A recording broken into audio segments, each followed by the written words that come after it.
पंजावर यूं तो हिमाचल प्रदेश का एक छोटा सा गांव है, परंतु मेरे लिए किसी स्वर्ग से कम नहीं है, क्योंकि पंजावर गांव में मेरी नानी का घर है।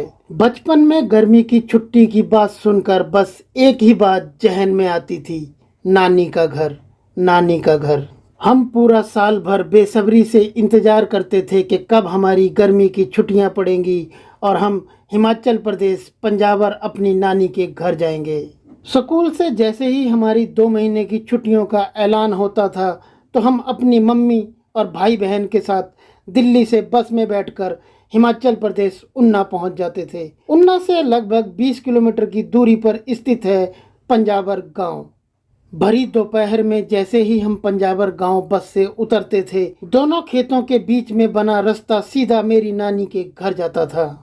हम पसीने में लथपथ अपनी नानी के घर पहुंचते थे।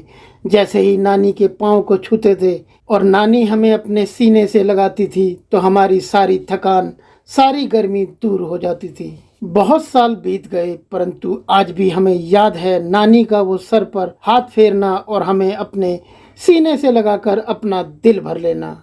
ऐसे ही नहीं, मैं हिमाचल प्रदेश को देवी देवताओं की भूमि कहता हूँ। मेरी 2 मामी, मेरे 2 मामा भी पंजावर में मेरी नानी के साथ रहते थे। वैसे तो मेरे 3 मामा और 3 मामी हैं, परंतु मेरी नानी मेरी सबसे बड़ी मामी जी के साथ रहती थी। मेरी सबसे बड़ी मामी जी हमें बिल्कुल ऐसे ही प्यार करती थी जैसे वो अपने बच्चों से करती थी। वो सचमुच में किसी देवी से कम नहीं है।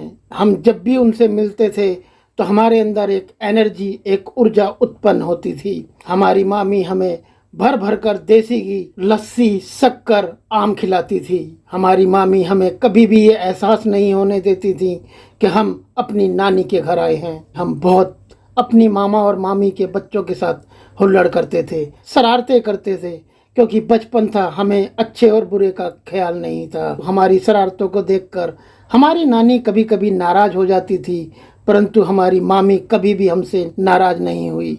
उन्होंने कभी भी हमें नहीं डांटा। यूं तो पूरे साल में 12 महीने होते हैं, परंतु वो 2 महीने अपनी नानी के घर पर बिताए हुए हमें आज भी याद हैं। नानी के आंगन में अपनी पसंदीदा जगह पर सोने के लिए अपने भाइयों के साथ झगड़ा करना, नानी की गोद में सर रखकर सोने के लिए अपने भाइयों के साथ बहस करना। आज भी याद है नानी का पीली मिट्टी से लिपा कच्चा मकान, वो बड़ा सा आंगन, वो नानी के आंगन के बराबर में कुआं, जिस कुएं से हम पानी पीते थे, नहाते थे, कपड़े भी हम उसी कुएं पर जाकर धोते थे। आज भी वो कुआं उसी तरह से है। नानी के आंगन के सामने दूर दूर तक फैले खेत।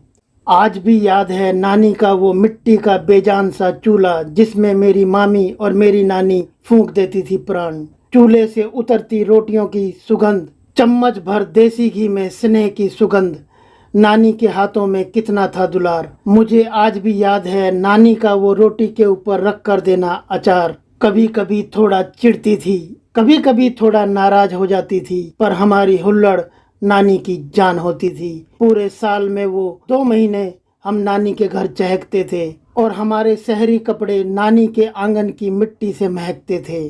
परंतु अब काफी वक्त गुजर गया, हम बड़े हो गए। तपती दोपहरी में हमारे लिए कोई छांव नसीब नहीं होती, क्योंकि अब हम नानी के गांव तो जाते हैं, परंतु नानी हमारे करीब नहीं होती। ना अब बचपन रहा, ना वो नानी का पुराना कच्चा मकान रहा, परंतु जब भी गर्मियां आती हैं तो नानी का घर याद आता है। बहुत खुशनसीब होते हैं वो लोग जिनके नाना नानी होते हैं, क्योंकि एक दिन हम बड़े हो जाते हैं, परंतु नाना नानी के साथ बिताए बचपन के दिन हमारे सबसे खूबसूरत दिन होते हैं और हमें हमेशा याद रहते हैं। यदि आपके भी नाना नानी हैं तो आप भी उनके साथ अपना समय जरूर बिताइए, उन्हें अपना प्यार दीजिए और उनका आशीर्वाद और प्यार हासिल कीजिए। इसलिए आज बैठो नाना नानी के साथ, करो उनसे कोई बात। एक दिन वक्त बदलेगा तो सोचोगे कि नाना नानी से घना कोई दरख्त ना था, वो करना चाहते थे तुमसे बात, परंतु तुम्हारे पास वक्त ना था, तुम्हारे पास वक्त ना था। फिर कभी समय मिला तो आपसे नानी के बारे में और बहुत कुछ कहेंगे, क्योंकि अभी कहते कहते आंख और कंठ भर आया है। क्योंकि नानी तेरा घर फिर याद आया है, नानी तेरा घर फिर याद आया है। मेरी दोनों हाथ जोड़कर ईश्वर से ये प्रार्थना है कि मेरी नानी जहाँ पर भी हो, ईश्वर उन पर अपना आशीर्वाद बनाए रखे।